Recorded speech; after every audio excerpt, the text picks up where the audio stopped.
பூஞ்சோலை கிராமத்தில் சுப்பையான்ற தாத்தா குழந்தைங்களுக்கெல்லாம் நிறைய கதை சொல்லுவார். அவங்க வீட்டு பக்கம் ஒரு மாமரம் நடலாம். இந்த மாமரத்தை நீங்கள் எல்லோரும் தினமும் தண்ணி ஊற்றி வளர்க்கணும். இதை சந்தோஷமாக அன்பாக பார்த்துக்கணும்.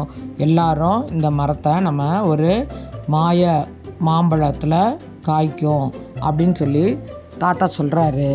அதனால் எல்லோரும் அன்பாக பார்த்துக்கிறாங்க. அதுவும் நல்ல பெருசாக வளர்ந்து நிறைய மாம்பழத்தை தருது.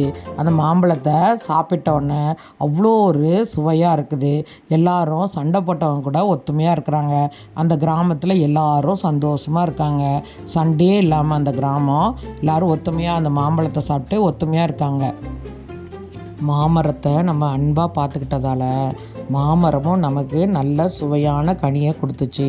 நாமும் ஒவ்வொருத்தர்ட்டையும் நம்ம அன்பாக இருந்தோம்னா நமக்கும் எல்லாரும் நம்மளையும் நேசிப்பாங்க.